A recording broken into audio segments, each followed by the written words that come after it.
रात के 12 बजे के बाद क्या होता है, इस बारे में ज्यादा लोग बात क्यों नहीं करते? मुझे लगता है कि जब मैंने अकेले सुना तो मैंने गड़बड़ कर दी। कुछ कहानियां बस बताई नहीं जानी चाहिए। हर रात एक नया डरावना सपना छिपा होता है, सिर्फ आपके इंतजार में। यहां हर कहानी असली नहीं होती, लेकिन डर वो आपकी रग रग में समा जाता है। अगर हिम्मत है तो हर दिन एक नई खौफनाक कहानी के लिए सब्सक्राइब करें। डर को महसूस करना है तो अभी सब्सक्राइब करें भूत वूट स्टोरीज को, और हर रोज एक नई खौफनाक कहानी मिस मत कीजिए। कहते हैं कि हर घर की एक आखिरी सीढ़ी होती है जहां से उतरना आसान नहीं होता। जो कदम उस सीढ़ी की छोटी तक जाता है वो लौटकर नहीं आता। हर रात एक चीख और हर सुबह एक गुमशुदा चेहरा।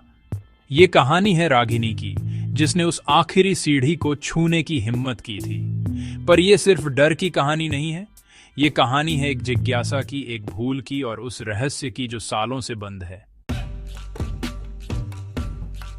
एक नई जिंदगी की शुरुआत कर रही हूं। यह घर थोड़ा डरावना लग रहा है, पर मैं इसे अपना बना लूंगी। उम्मीद करती हूं यहां चैन से रह पाऊंगी। ये कैसे खुल गया? कोई है यहां? लाइट कहां है?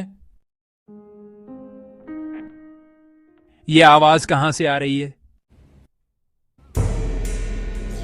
रागिनी थोड़ी हिचकिचाहट के साथ खुद से पूछती है, क्या यह सपना था या मेरी आंखों का धोखा?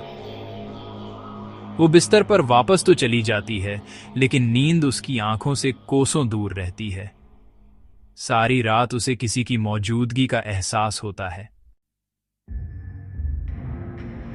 हरिहर चाचा समझाते हैं, बिटिया, उस हवेली में एक सीढ़ी है जिसे कोई नहीं छूता। जो उसे छूता है वो वापस नहीं आता। रागिनी हंसते हुए कहती है, अरे चाचा, ये सब तो अफवाहें हैं। मैं ऐसे डरने वाली नहीं। हरिहर चाचा अब गंभीर होकर कहते हैं, सीढ़ियां मत गिनना बिटिया, वरना तुम्हारा नाम भी बस दीवार पर छपी एक छाया बन जाएगा। रागिनी थोड़ा असहज महसूस करती है, लेकिन खुद को संभालती है और वापस अंदर चली जाती है। रात फिर से लौट आई है और पुराने खिड़की दरवाजे ठंडी हवाओं से हिलने लगे हैं। रागिनी एक बार फिर उस थुक थुक की आवाज से जाग जाती है। वो सीढ़ियों की तरफ जाती है और वहां एक पुराना कागज पड़ा हुआ मिलता है। उस कागज पर लिखा है, सीढ़ियां मत गिनना, पीछे मत देखना। रागिनी हैरान होकर कहती है, ये किसने लिखा? जैसे ही वो पलटती है, दीवार पर एक साया दिखता है जो पलक झपकते ही गायब हो जाता है। हर सुबह रागिनी सीढ़ियां गिनती है और पाती है कि उनकी संख्या कम होती जा रही है। पहली रात 13, फिर 12 और अब सिर्फ 9। अपनी डायरी में लिखते हुए रागिनी सोचती है, मैंने गिनने की कोशिश नहीं की थी, पर कैसे घट रही हैं सीढ़ियां? क्या ये हवेली जिंदा है? पुराने रिकॉर्ड्स में वो किराएदारों की एक लिस्ट ढूंढती है।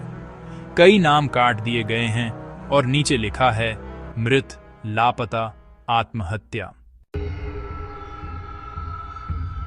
अब रागिनी को अजीब सपने आने लगे हैं। एक औरत खिड़की के बाहर से झांक कर पुकारती है। सपने में वो औरत कहती है, रागिनी, सीढ़ियां मत गिनो, वरना तुम भी खो जाओगी। एक दिन रागिनी तहखाने में जाती है। वहां अंधेरा है, जाले हैं और हर तरफ सड़न की बू है। वो एक पुराना संदूक खोलती है। उसके अंदर एक औरत की डायरी और कुछ पुरानी तस्वीरें मिलती हैं। डायरी में लिखा है, मैं सविता हूं, मैंने आखिरी सीढ़ी छू ली है, अब कोई रास्ता नहीं बचा। मुझे रात को एक चेहरा दिखा था जिसने कहा, यह अब तुम्हारा घर है। अगर कोई ये पढ़ रहा है तो भाग जाओ, मत दोहराओ मेरी गलती। क्या ये सच हो सकता है? क्या मैं अगली हूं? कौन है वहां? तू भी आएगी मेरे साथ आखिरी सीढ़ी तक। मैं तुझसे पहले भी मिल चुकी हूं अपने सपनों में। फिर एक और सीढ़ी चली गई और एक और आत्मा आखिरी सीढ़ी की हो गई।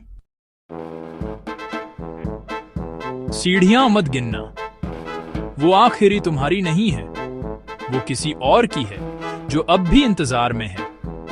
जब तक लोग डर से बचेंगे ये हवेली जिंदा रहेगी, और आखिरी सीढ़ी वो हमेशा तैयार रहेगी किसी नए कदम के लिए।